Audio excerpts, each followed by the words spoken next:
Hey, everybody. Hey, everybody. It's me, your guest, Crook. Hey, all you yard dinos. What do we got going on? Bunkmaster B showed up early. Carrie. Hiya, Carrie. Hey, Mark. Hey, Keith. Hi, y'all. Hey, Kevin. How you doing? Alpha Llama Llama. It's good to see you. And Alex. Hi, Hey, everybody. Alex. Happy Friday. Went to get some sushi for lunch. Ooh. I haven't had sushi in a long time. I'm not a big sushi guy. I'm not a fish guy, but I do like a California roll. Mm-hmm. That has fish in it. Yep. you like processed fish. Yeah. I like I like a fish stick. A fish stick. Mm-hmm. Yeah. Well, let's jump right in. I got plans for a character to draw tonight, but I also wanted to show off my fancy pants easel that I got about a week ago. This is for doing plein air painting. And y'all, he has already used it several times. Yep. He is so excited to show y'all. It attaches to a camera tripod. I'm using the camera tripod to hold up this guy right now, so it's not on the easel. But it's like super slim. It can fit in your backpack. And then when you're ready to use it, you just open her on up. I have two palettes for this guy. A glass palette, which is I'm going to use for my oil paint, but this can slide out. Go over there for now. And then I have another palette that is just a white plastic one that is appropriate for water-based media. Why? What's the difference? The glass you can scrape with a razor blade to get it off. It's very easy to, even like fully dried oil paints, you can scrape off and get it perfectly clean. Yeah. This is hard to scrape because it is just plastic. So if you start scratching it, then you'll get oil paint in the thing. But the watercolor still washes off? Yeah, watercolor you can wash off. Okay. Because especially you can just take it out all the way and run it under the sink. And then it has a little additional guy that goes on the side to hold your brushes. It's all like held on with magnets and shit. And then this, what can I stick in there? I'll stick the sketchbook in there. These guys are held on with magnets too, but they're actually very strong. And so you can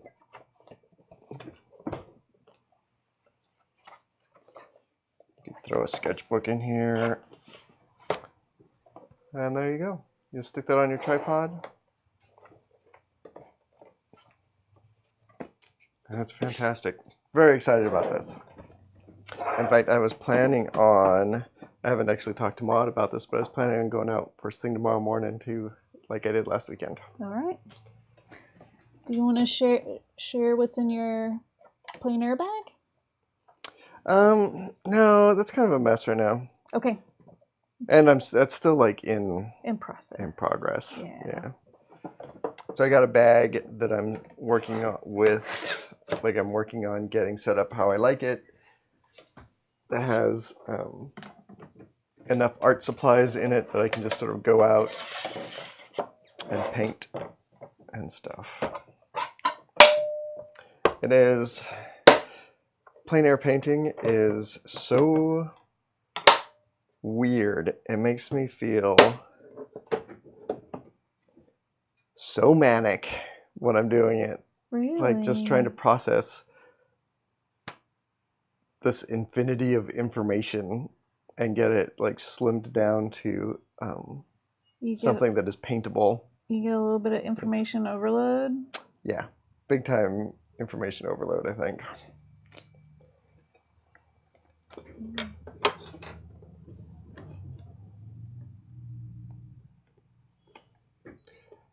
Yeah, Keith, it is pretty risky actually getting your sleeve in the paint, but you can like raise up because you can adjust the little grippers.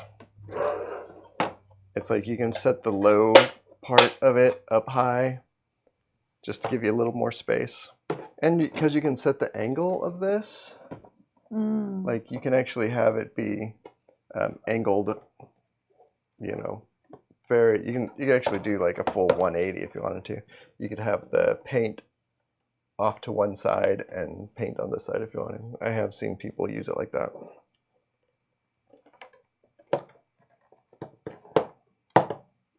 The only thing that I don't especially like about it is that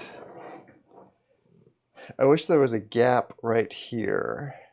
So this is about like a quarter of an inch deep from the top of the plywood here to the glass.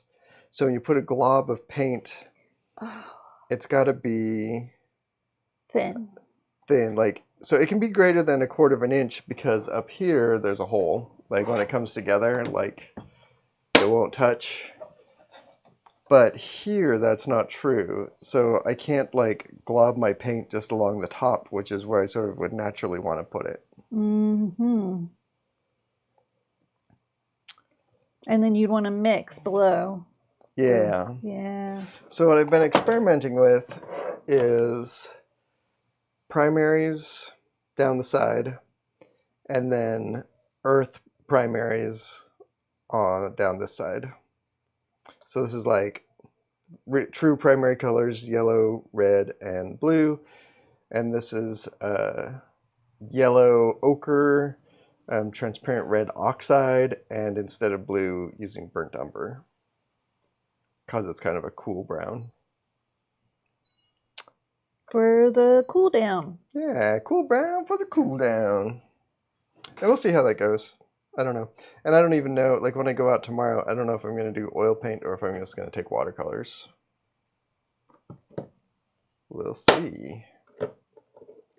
Very exciting though. Kind of expensive, if I'm being honest. It was like $280, which is, I could have built something like this if I had like a weekend, which I like will never have. Hopefully that's not true. Yeah, hopefully.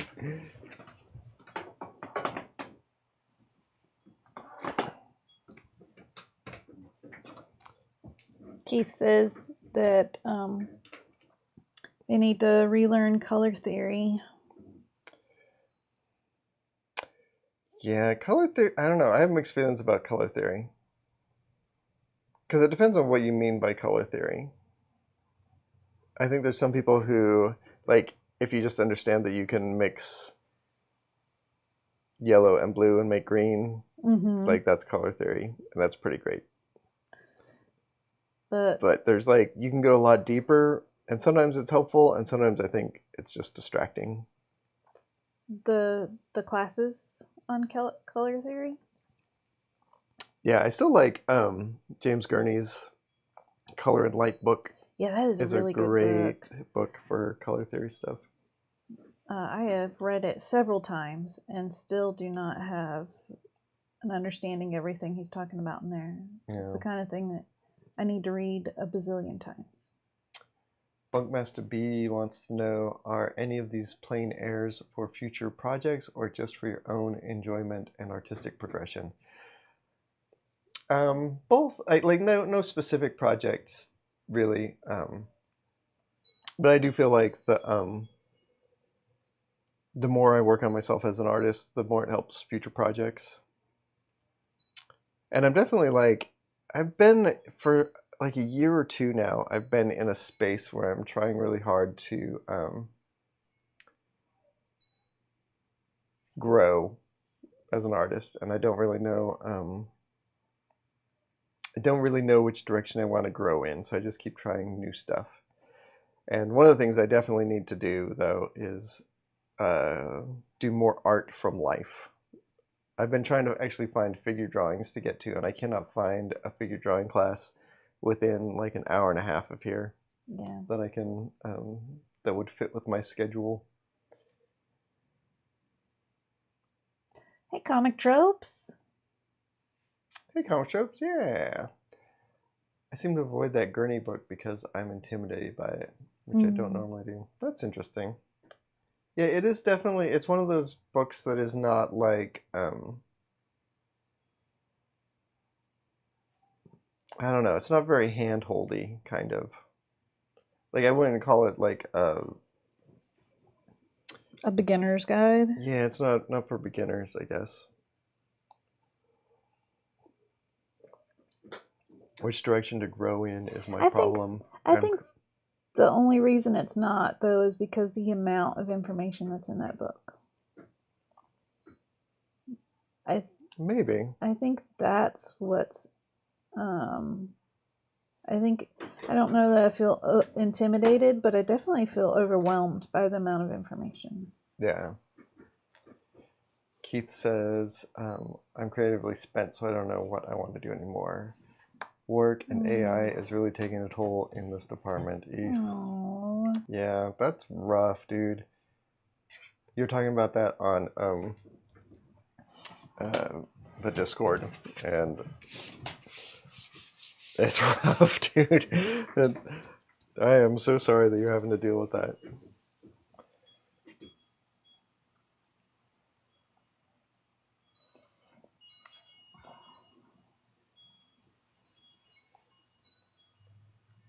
I think consuming art is definitely helps Alpha Llama Llama, but also it's important to make art. I don't think you can fully like I don't think you can I don't know. You can kind of learn, like, discover new things just by looking at art, but you won't really, like, internalize anything unless you do it.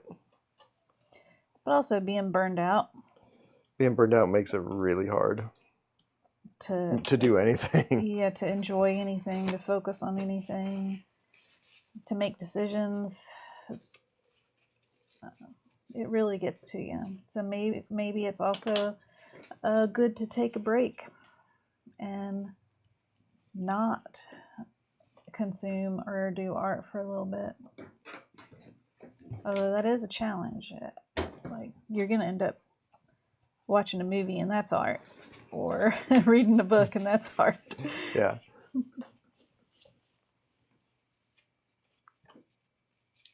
But going for a walk in the woods, just enjoying nature. Comic trips, you're always burned out.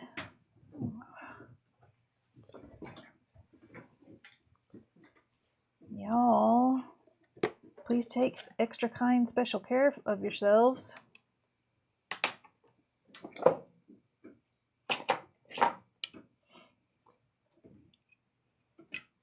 Keith used to enjoy his work, but the push for AI has stopped him from enjoying it. If comic tropes works every day, I can't afford a day off. Yeah. I know that feeling. Yeah. That's like, I joke that the only way you get a raise in the comics industry is by working faster. Very funny joke. Everybody laugh.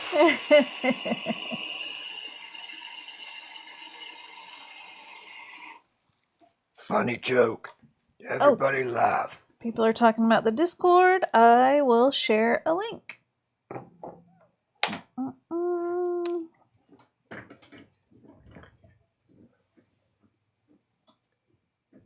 I do have working on my book. That's the one thing keeping me going creatively. That's good. Yeah, when I was working on Petrograd, like, that was such an exciting time for me. But for one thing about it was that I had a day job that was very, like, it didn't take a lot out of me to make it through my day. So when I got home, I still had plenty of energy.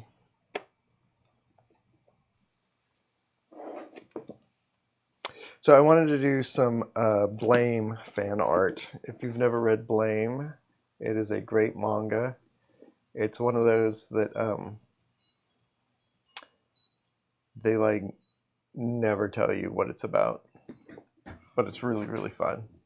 And the world that they inhabit is like just like the coolest thing ever. It's like this giant man-made structure, or like a giant like series of structures that appears to be like planet-sized or bigger, and nobody knows who built it or why. Like, it certainly seems like it was built for more people than are there now, but like that history is gone. And the main character is looking for the net terminal gene, but he never explains why he's looking for it or what it does. And he has this gun. I wonder if there's a good example of his gun. Keith is asking if there are dinosaurs in the book. No.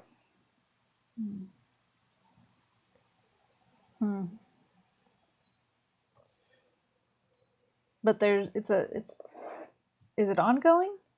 It is long since finished. Okay. Is that one book that you have the whole entire Blame series? I think that this is the Master Edition, and I think that there's 3 of these. There might be 4. Okay. So it's not like one of those like One Pieces that ran for 50 billion years and 1,000 volumes. Apalama says 6. 6 volumes. There's 6 volumes? Really? I need to get busy, man. I think these Master Editions are out of print. I need to hunt them down before it's too late. I read them all. I read the whole thing digitally. But then Comixology kind of shit the bed, so like I feel like I've lost all of those digital copies.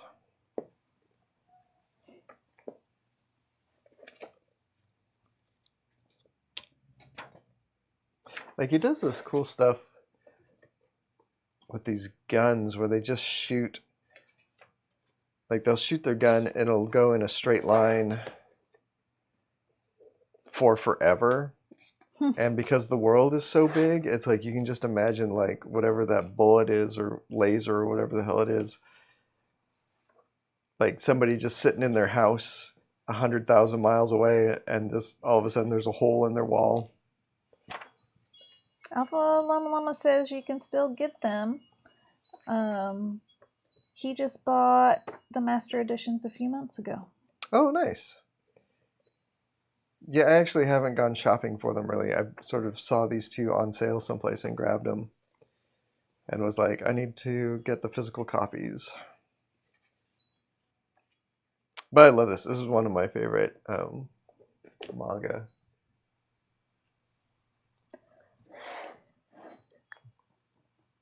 And it feels like it's like sometimes it's very inspired by what's his name? The alien guy. The guy who designed the alien creature. Oh, Geiger. Yeah, H.R. Geiger. Yeah. Yeah, Keith's got it. But he's also got a bunch of people have it. Geiger.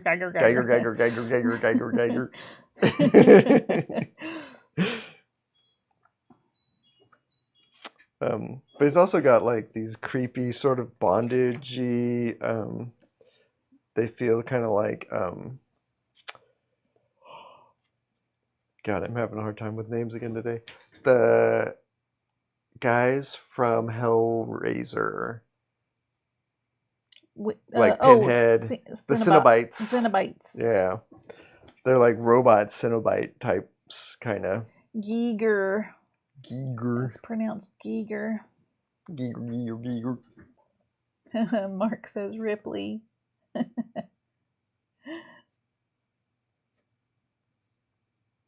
Star Runner Giger counter. Oh, and people said Cinnabites. Cinnabites. That would be a great name for a cereal. They do need to make a Hellraiser cereal. Do you think Butterball the Cinnabite has any work these days?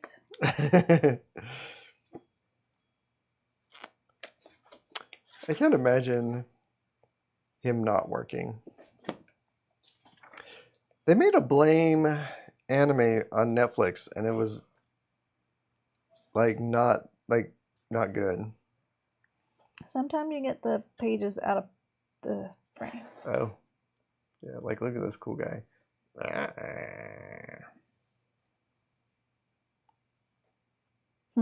Yeah, here's a good example of him shooting his gun, where it's like,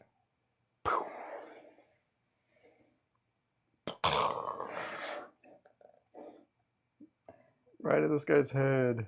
Keith is asking, when were these books made? When was the story first written? That's Published? A good question. I don't know. I'll look it up. Let me see if it...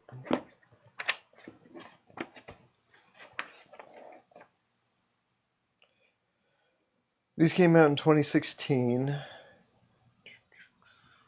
Original run 1997 to 2003.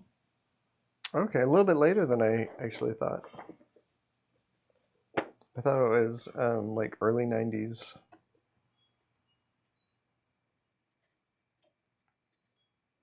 One thing that I really like about the series is that, so here's number one. It's that the guy wasn't very good when he started. He gets a lot better in the course of the series. You can see the progress. You can see the improvement, yeah. That's awesome. Hey, Valentine. Valentine, what up? And Carrie says that she has dreams where she gets to be a Cenobite, but refuses to let them cut off her hair. All the hooks and disfigurements, that's A-okay, but no cutting off the hair.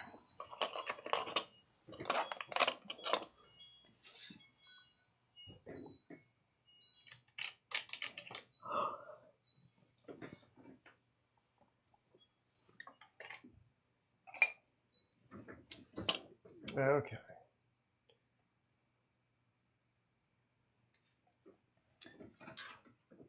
I'm going to try to draw these weirdos. A Cenobite? Some Cenobites. Some cinnamon bites. Nom, nom, nom.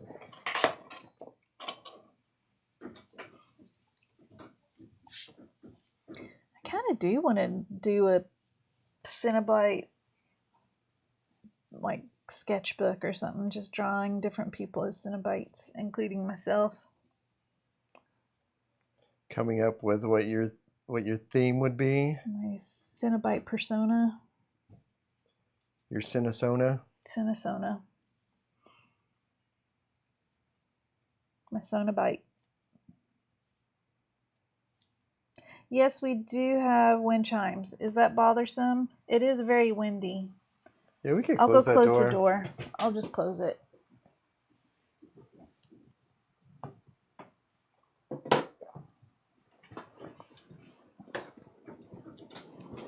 We got the studio door open because it was such a nice day today.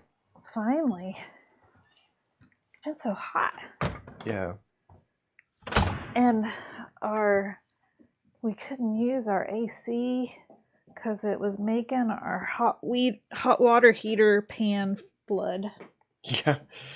Man, that was after the hot water heater flooded last year, and then the other day when we found that water.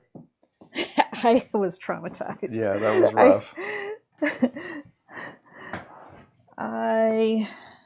may have had a little bit of PTSD.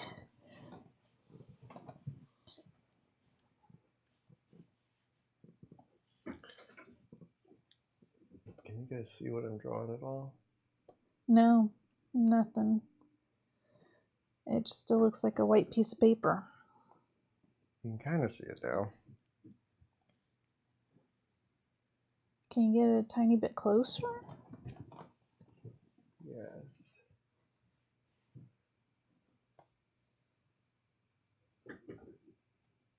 Still pretty light. Yeah.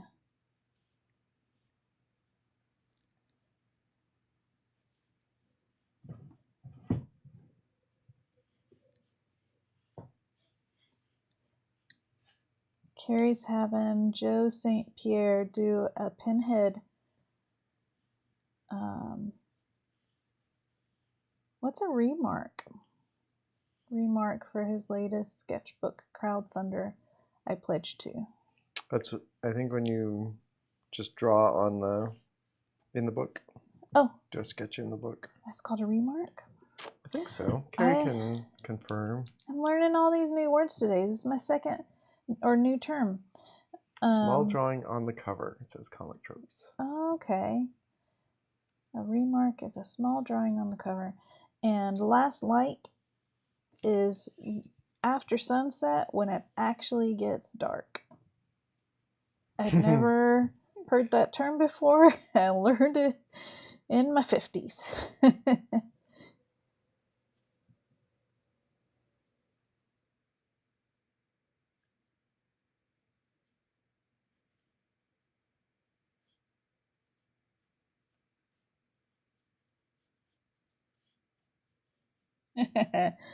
They're talking about dinosaurs in the chat. What else is new?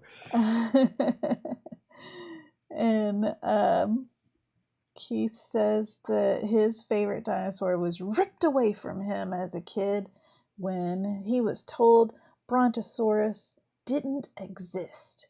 First the Brontosaurus, then Pluto. Damn scientists. Man, I tried to watch a thing today about creationists and dinosaurs, and I just couldn't make it through. About dinosaurs. It's just about how the Earth is 6,000 years old, and dinosaurs and humans actually lived together until the flood. Oh, so not dinosaur denial, just. Yeah, well, I mean, you can't deny those fossils are real.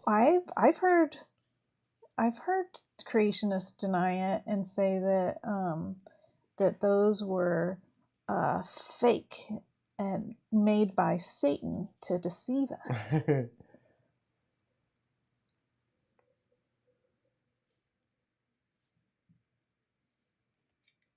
Oh, Mark.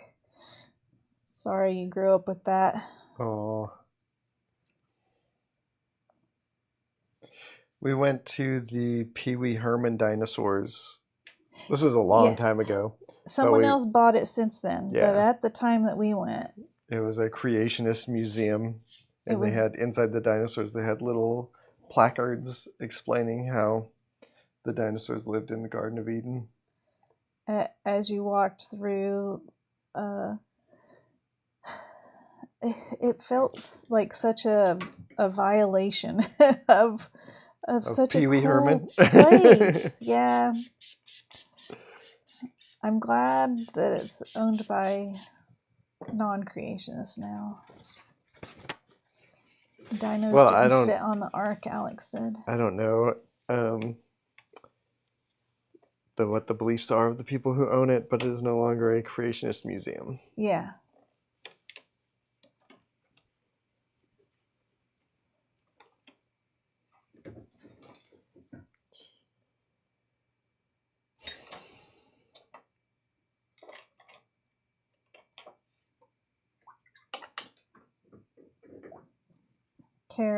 Carrie still believes in Brontosauruses and Pluto as a planet. I thread the needle. I believe in brontosauruses, but I do not believe that Pluto is a planet. It is a dwarf planet, in my humble yet scientifically accurate opinion. There's still the word planet in what you just said. Mm-hmm. Brontosaurus is a valid taxa again, Emma says. Hell yeah. All caps.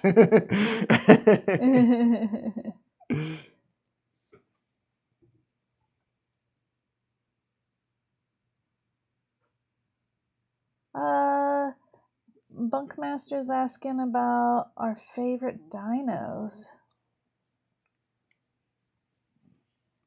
Okay. Yeah, I'm super basic with my Triceratops. So that I think that oh, what was it called? The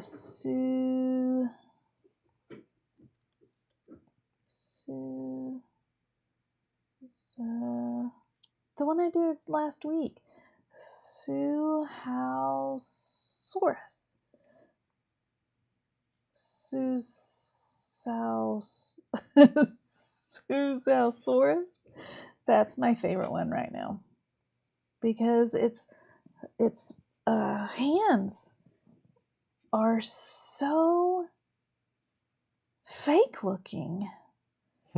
Like it looks like a kid's drawing of like monster hands, and then the long neck and head reminds me of turkey buzzards, and I just love turkey buzzards.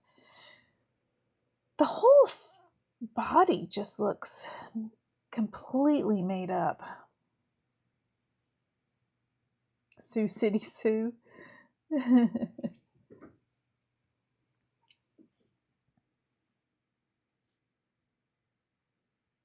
That's the dinosaur that you say when you want to attract a cat. Yeah, yeah.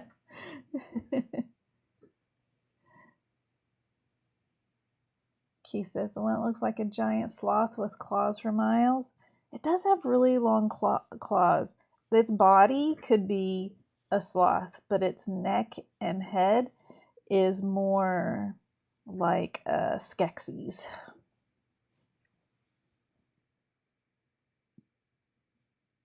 With a very long neck.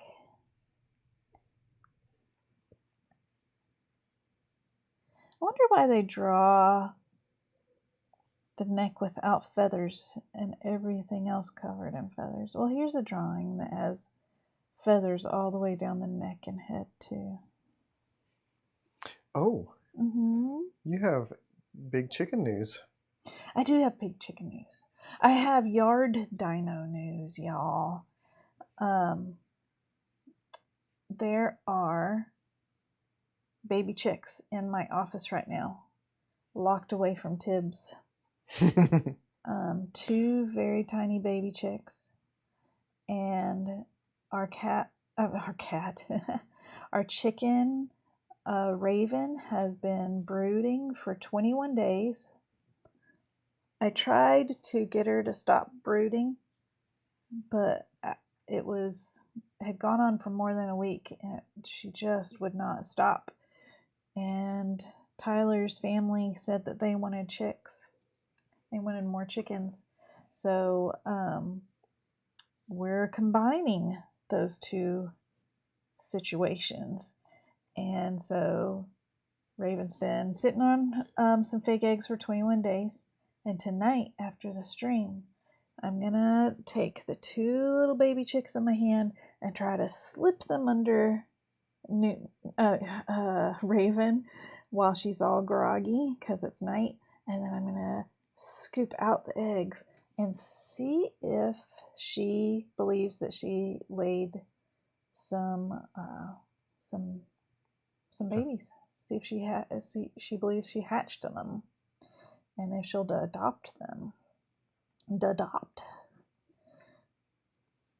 Anyway, very exciting news. I went on probably a little bit too long. More details than y'all needed. Carrie recommends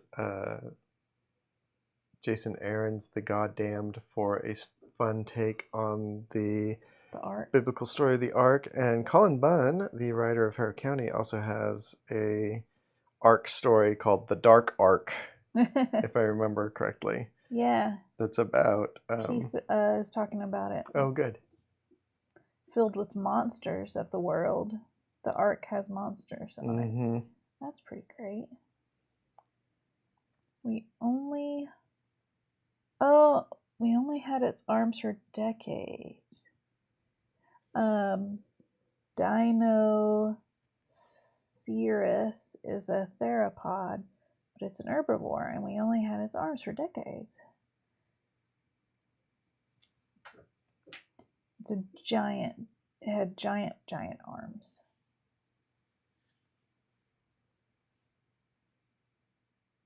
Carrie says both of those Ark books are great suggestions. Very different from each other, but good books. Oh, Carrie, you were saying too that you have, besides Splash Pages, which is a great comic book podcast, YouTube channel. I kept wanting to say podcast. But Carrie has another one called The Owl Light Network.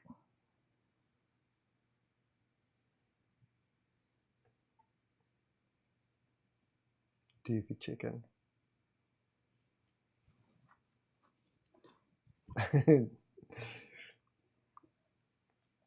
Hey, Cooper.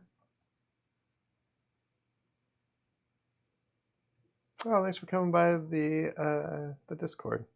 Yeah, that's been fun. It's been very chill. I was worried that it would be a lot of work, but so far it has been very nice.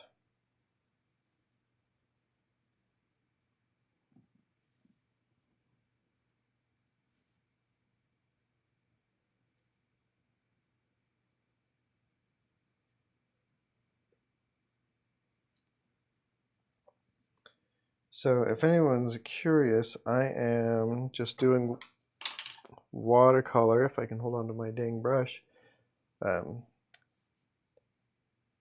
Just doing my outlines here in Payne's Gray. And I don't have a very good plan for how I'm going to progress after this, so we'll find out. This is reminding me of your B.P.R.D stuff, honey. I could see that. I did those like the Frankenstein monster guy. I can't remember his name. The Black Flame. Black Flame, yeah. And there was also like those Russian soldier guys. Yeah. That I did.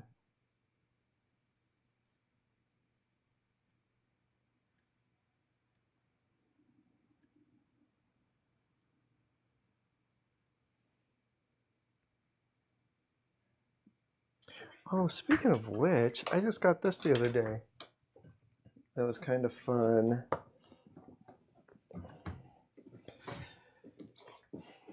Delcourt, a French publisher, sent me a copy of the French B.P.R.D. So this is like my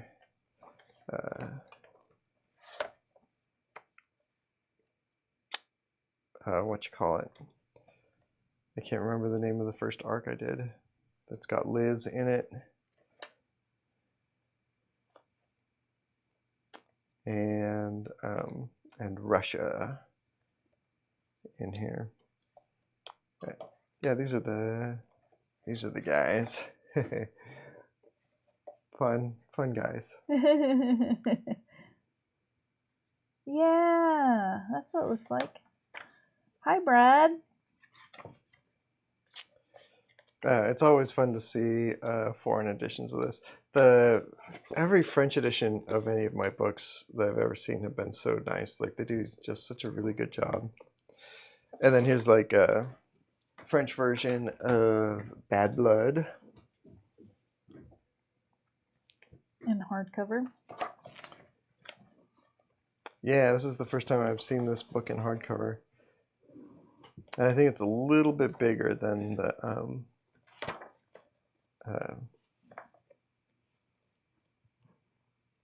the American edition.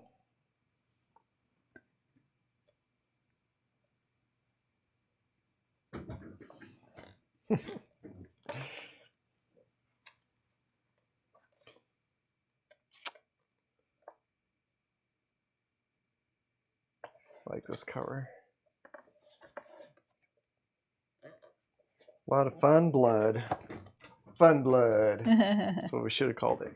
If we just do not have, he gets 1 or 2 copies of translated editions. If ever there's a book that you want in a language other than English, just drop us a line, email Tyler and through his website, and we will see if we have it. But 1 or 2 copies is not really enough to put on the store. So we probably won't be posting those on the store.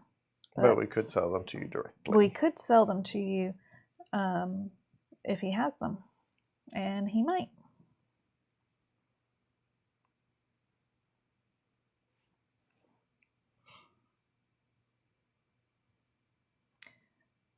We are going to be, Comic Trips asks about any cons this year. I think our last convention, wait, no, you might have more. I do have more. So I have 3 shows that I'm going to our this next year. convention is end of August at Boise Comic Fest. Let me double check the date. Yeah, it is end of August. And but then, what actual days though? And then I'm probably we're still working out the details, but I'm gonna go. I'm gonna go to Spain. San Diego Comic-Con is having their first international convention in, I can't remember the name of the city, in southern Spain. I'm going to go to that in September, and then in October I'm going to Lucca in Italy, which is very exciting. Boise Comic Arts Festival is going to be August 30th and 31st. And that's a fun show. It's free to attend. Yeah. I haven't been for a very long time, but it's really neat. It's organized by the Boise Public Library, and the people over there are wonderful. Mm-hmm. People are excited that you get to go to Lucca. Yeah, me too.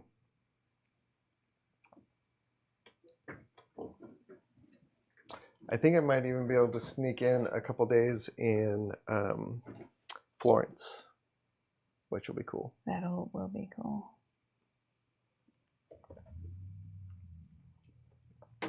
Yeah, every time I tell people I'm going to Lucca, they tell me that it's a great show. They have a very nice reputation.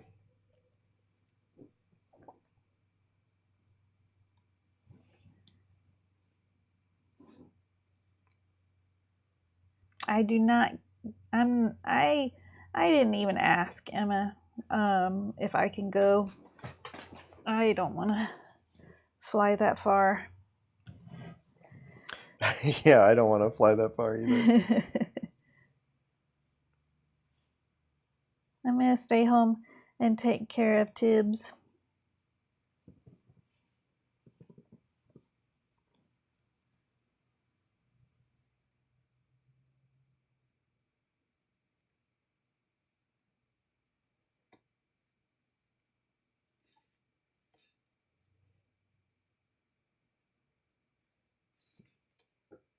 Comic Trip says that he knows Peach and Yo are going to SDCC in Spain.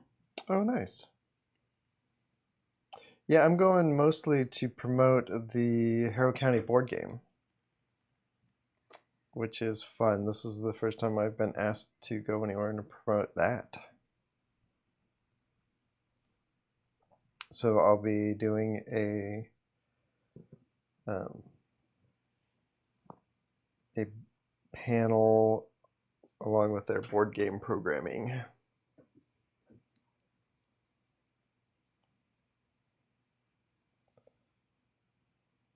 And it says the perks of going to of traveling to cons is to have a mini vacation with her wife each time.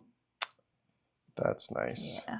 I actually have had to train myself to not think of conventions as vacations. Because it what is does a it do lot to of you? work.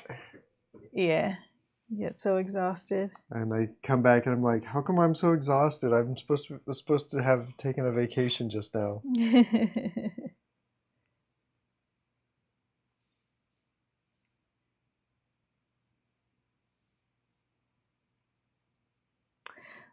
Comic tropes. People are missing out not asking you to do panels. Yeah. Although I think you usually have to pitch panels to conventions nowadays. I don't know if that's changed or not, but I've never actually done that, so I don't know how it works. Except that I know that people have talked about pitching panels and then been rejected.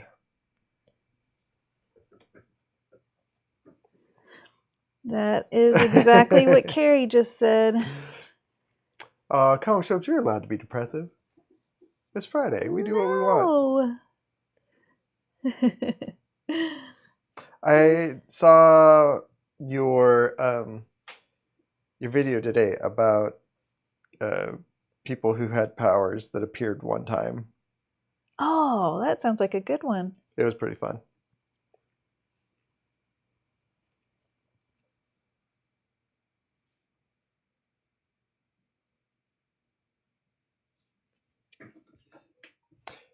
Probably everybody knows that Namor had fish radar. And the Hulk could breathe underwater for some reason. For a long time, it seemed like he had the breathe underwater power. If anyone doesn't know, Comic Strips has a very good YouTube channel that is worth subscribing to. Yeah. He does a lot of comics history stuff. Actually, he's got a couple YouTube of channels. Yeah.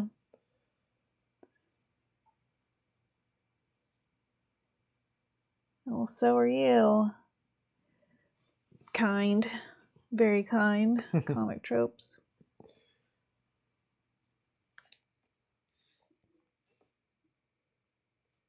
Trash movie bonanza, Alex said. That's another one of Comic Tropes YouTube channels.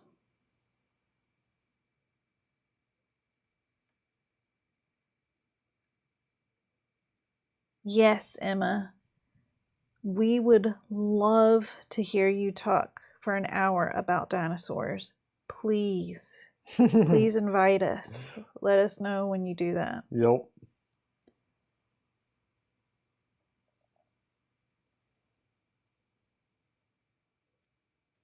Lama says that your illustration is very interesting, seeing your interpretation. Well, thanks.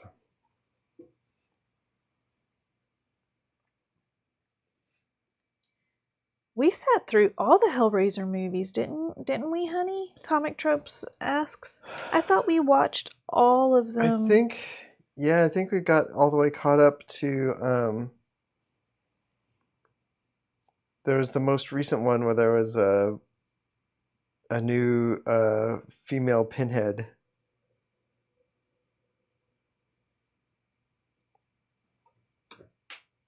And that was actually the second best Hellraiser movie. If I remember right, it was like the first one was awesome. Yeah. And then there were some that were all okay. Let's just keep on watching these across the board. The most recent one I'm remembering is the one with the artist guy. the artist guy. He was an artist, and the ugly sculpture is what the Cenobites came out of. Oh no, that was like the second or the third one, I think. Was it? Yeah, that was like an 80s one still, or Okay. 90s maybe. I made it way more modern in my brain, although Yeah, I it was like already a teenager in the 80s, so the apartment. The apartment teen. that guy had was like that, like 80s, like seafoam purple and Was blue. I don't remember that at all. I guess it's time to rewatch them again. Carrie says that that's number 3. Okay. Maybe. Is that? I think that's the one Carrie's talking about. Carrie's seen them all multiple times, and we'll watch them regardless of how good they are. And there are some past number 2 that are still quite good. We just went through all of the Mad Max movies. Yeah. Which was pretty Except fun. for the newest one, we haven't. Yeah, we don't have a copy of that. We don't have a copy of that one. But they were good. I don't think it was just nostalgia that I thought they were good for. Yeah. There's like I can't remember the name of that director, the guy who wrote and directed all those. But he has a very interesting like he's structured, like all of those movies have a very similar structure where there's like sort of a whole story arc, and then there's a break in the middle, and then some sort of quiet moment, and then they start a new story arc. Yeah. So like the first one, it's like Max is like fighting the bad guys out on the road or whatever, and then him and his wife take a vacation to just chill out for a little while. But then the bad guys come for him, and then he has to like put on his leathers again and go out and get them. And then the second one, he has to seek revenge for their death. Yeah. And then the second one, they go to Bartertown, and then Max gets kicked out and gets saved, and then there's a quiet moment in the middle where he meets the kids, and then they go back and fight Tina Turner. Yeah. And then the third one. Oh no, wait, that was the third one I just described. The second one is right. Like, the second one actually I guess kind of breaks that mold. The quiet moment is when he's like, "Oh, you have such a better memory than me." I'm trying to remember. I think there's sort of a quiet moment when they're deciding. He's like in their fort, and he's working with them to decide like how they're gonna escape from the people who have them surrounded. But it's not as strong of a structure as the other ones. Well, and then Fury Road, they go furious on the Fury Road, and then they get to the naked ladies out in the desert. Well, it starts out with Mad Max getting captured. Yeah. That's like the first part of the story. Like the break in the middle is when they get out into the desert, and they're like, okay, we made it. We're free from Immortan Joe. Yeah. And then they decide to turn around and go back. And it looks like it's going to end with them driving off into the desert. Yeah. But then he's all, wait, I got a better idea. Which I think that's just interesting. Like I think like just the way that he writes that turn into those stories is interesting. Mm-hmm. Yeah, Fury Road is my favorite as well. Yeah, me too. I know that you and I watched Furiosa that one time, and I can't remember anything about it, which is a really bad sign. It didn't really stick in my brain as much as Fury Road, that's for sure.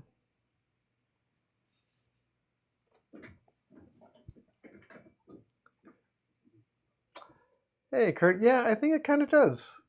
It has that like negative space thing that Wally would like to do.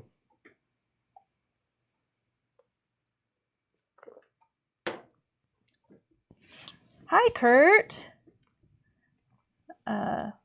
Road Warrior is the best for Kurt. Road Warrior is the second one.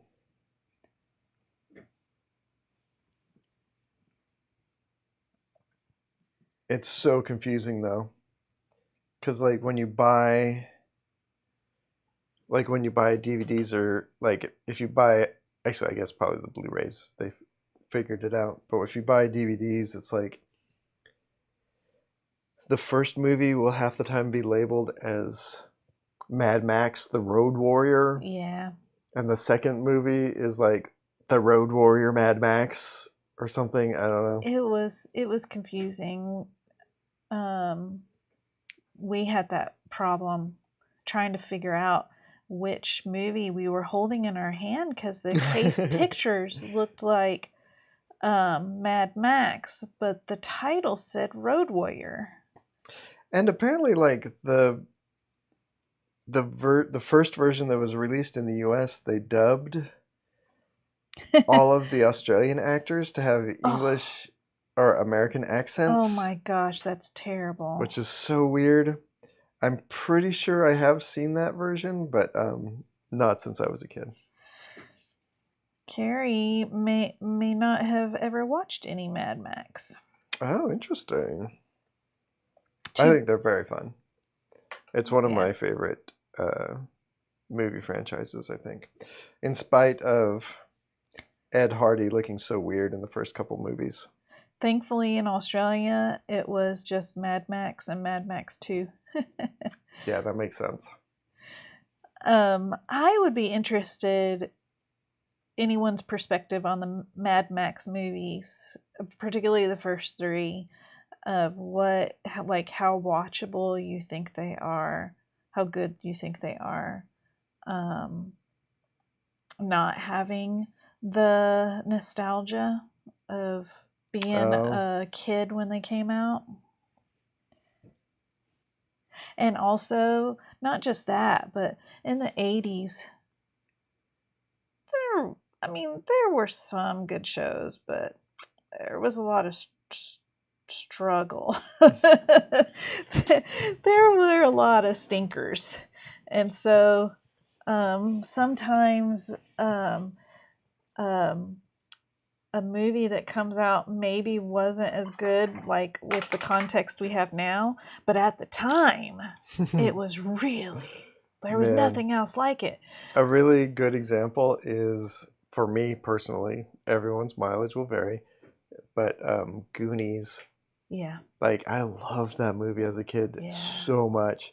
And the last time I watched it was a little while ago, but it was just like, it's just like an hour and a half of kids screaming at the top of their lungs.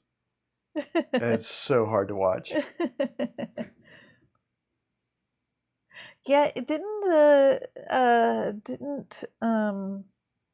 what's the director's name? That was like Steven Spielberg? Spielberg. Didn't he kind of let the actors go wild a little bit? Like, maybe just improv a bit? I think I cracked a joke online about how he must have, like, after each take come in and been like, wait, that was a great take, guys. But what I'd really like is for everyone to be speaking at once, and not actually speaking, just sort of screaming all at once. That's what I'd really... Let's try that again. Spielberg produced, says Comic Tropes. Oh, okay. Richard Donner directed. Richard Donner, thanks, y'all. So Mad Max, Alex confirms the dubbed version of Mad Max is rough to watch. Yeah, I imagine. I just can't imagine like why they made that choice. I mean, it's Hollywood. I guess that's probably the main reason why they made that choice. Yeah. Mark says that he never saw them as a kid, but everyone else did, so he still sort of has nostalgia from the general vibe of this movie.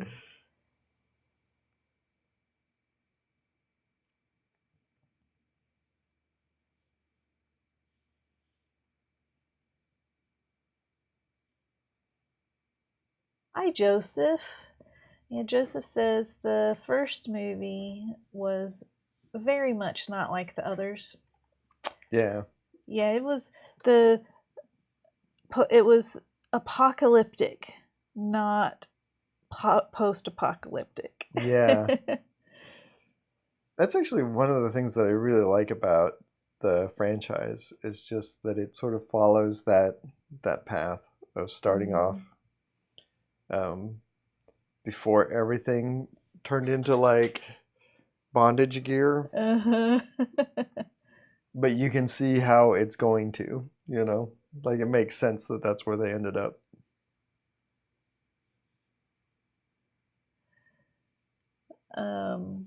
They're making a Goonies sequel. Oh, I think I heard that. Oh, Carrie, I'm so sorry. The Goonies was her kiddo's I'm going to watch this 30 times a day movie. Oh my God. She's seen it enough. Man, I remember in, I guess it was junior high, like hauling ass to get home after school so I could get home before my little sister did. Yes. Because if she got there first, then Dirty Dancing would be playing, and like that's what we would have to watch for the first hour and a half after school. Yeah, my brothers did that, watching stuff over and over again. Like I could sit and still can sit and binge watch, but to watch the same thing exact every day thing over and over and over again, just I wasn't able to do, or didn't have the opportunity when I was my brother's ages to do that, because we didn't have beta or VHS until like mid 80s. I was already a teenager at that point.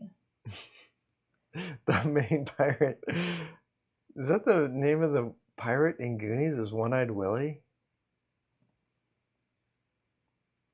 If it is, that's actually really funny. I think sneaking like dick jokes into kids' movies is the height of humor. Really? Uh-huh. If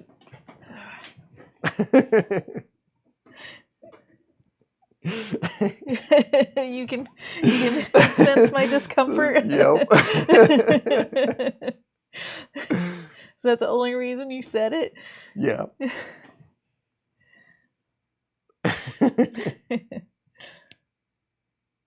Kevin used to watch Lord of the Rings extended editions every day. And Tyler can't wait to watch Goonies again now.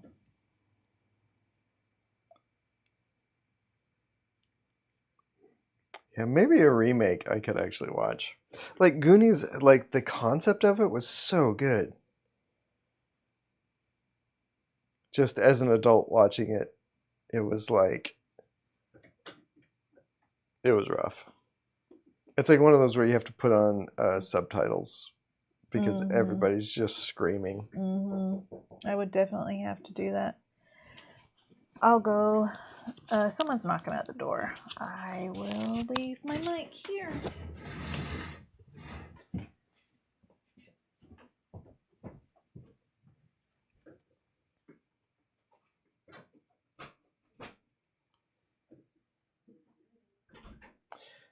Oh my gosh. Okay, I just remembered the exciting thing that happened yesterday.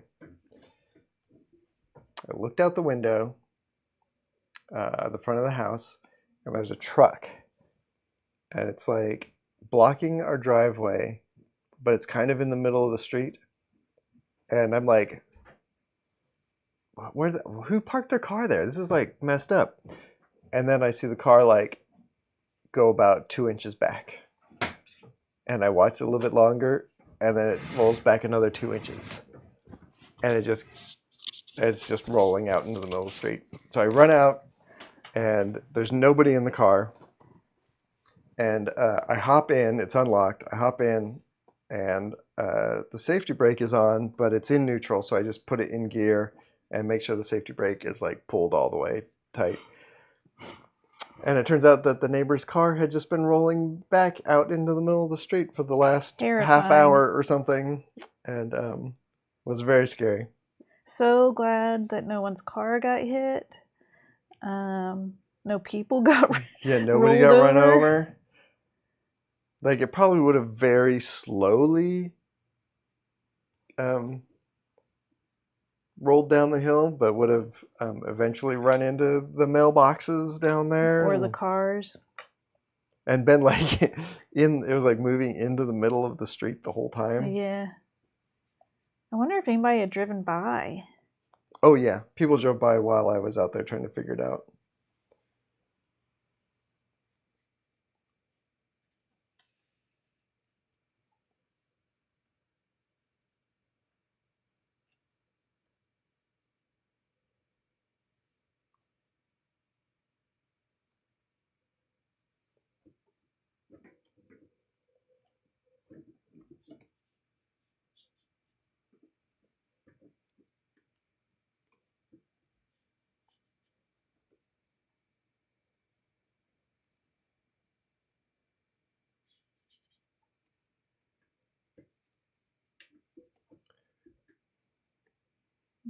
Mark gets headaches from poor quality sound. Too rough. Yeah. Man, we've been watching Star Trek. The Star Trek, and the audio on that is like, it's one of those where if you don't have like 7-point surround sound, everything like the sound, like the dialogue is so quiet, and the sound effects are so loud. So loud. It's very frustrating. Yeah. So weird when movies do that. Yeah, even setting it to you can go into the settings and set it to be mono, like the original audio, but it's still like weirdly quiet. I watch everything with subtitles too. That was your sister who wanted to come visit the baby chicks and forgot it was live stream day.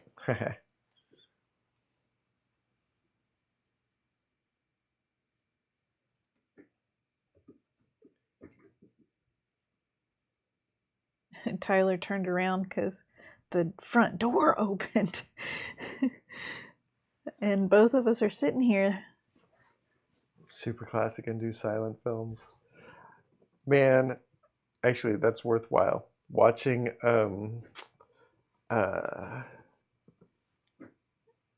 what's the guy's name? Murderbot? No, the silent film actor who's like the deadpan face. It's going to be another Geiger. Charlie Not Chaplin. Charlie Chaplin. The other main guy. Oh, I know. Buster Keaton. Buster Keaton, yes. Keaton.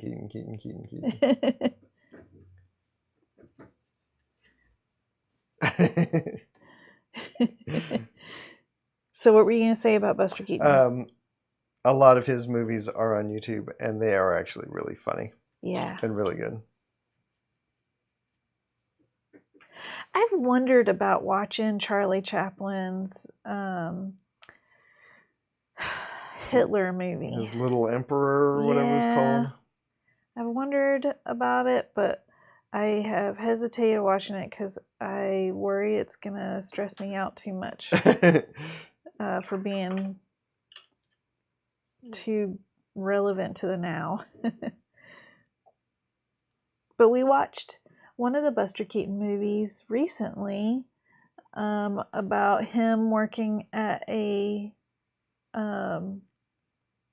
as a blacksmith. That was pretty right. That was Buster That was Keaton? The Buster Keaton one, where he was blacksmithing and doing like made a saddle with a giant spring on it. Yeah. Yeah. And then just messed up a car.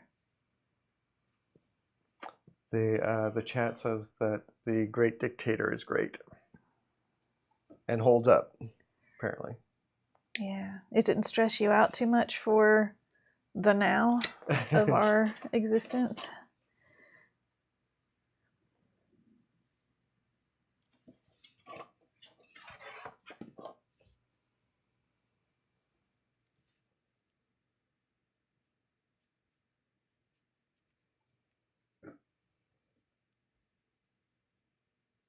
I don't know if I've ever actually seen The Great Dictator all the way through. I think I've only seen bits and pieces throughout my years of life. Definitely seen the monologue several times. Carrie says, I don't believe in the now. It's too surreal to be true. Good mustache twin versus evil mustache twin. It's true. We knew somebody that had that mustache. I worked with him at the movie theater. He was my manager. That's right. Yeah. And he just would explain up and down about how it's a military legal or whatever it's called, like allowed mustache regulation. Thank you. I couldn't remember the word. A military regulation mustache, and that when he has to do gas mask trainings, he doesn't have to worry about his facial hair getting in the way. That's where that is where that mustache came from. I know it, that guy, I wouldn't be surprised if that guy was a right-wing nut job. Yeah, I wouldn't be surprised either. He was not a nice person, y'all.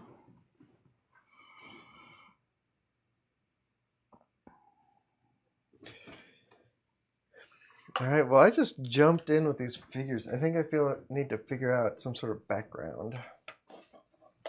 Well, maybe that's for next week. I think that might be for next week. To do the color?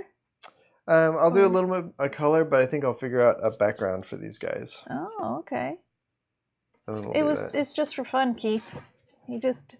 He hadn't done any character sketches on stream for a while and thought it would be fun to do. It's gotta be Pipes, Alpha Llama Llama says. Yeah, it's basically, I'm gonna do Pipes. Carrie said that she had a cat with a mustache named Groucho. But her grandma could never remember Groucho and would call the cat by the other mustached man. Uh-oh. Yeah. I was like, God, I was in my mid-40s before I realized that Groucho Marx's mustache was just grease paint. Oh. Mm-hmm. It was one of those things. He's always moving. I never looked close at his mustache. You never saw it shine? I never noticed the shine on it. And now that I've seen it, I guess you can wax your mustache to make it act shiny. Maybe. But now that I've seen it, it's actually pretty upsetting mustache. You just want to be all, clean your face. Yeah, it's just like, what is... Like, when he had his TV show and stuff, Groucho Marx's interview show that he did, he had a real mustache then. Okay. But when he was doing his classic movies, like Duck Soup and all that stuff, it was it was grease paint. It was just grease paint.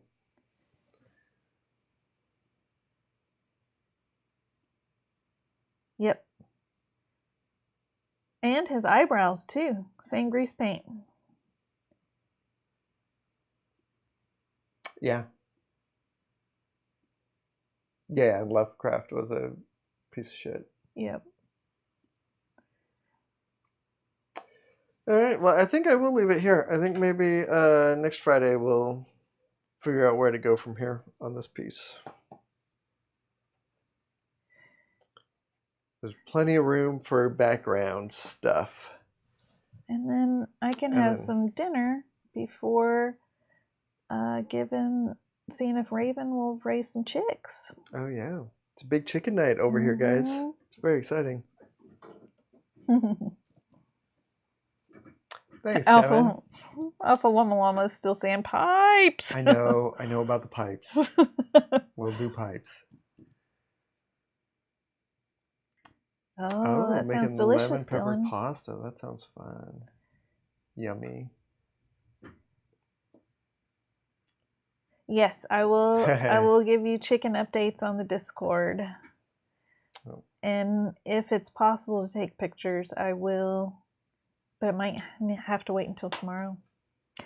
Yeah, Alex. Good night, y'all yard dinos. All right, everybody. Go find the people you love and tell them how much you love them. I love all y'all. I hope you have a great weekend. And we'll see you next Friday. Bye, everyone. Thank you. Bye.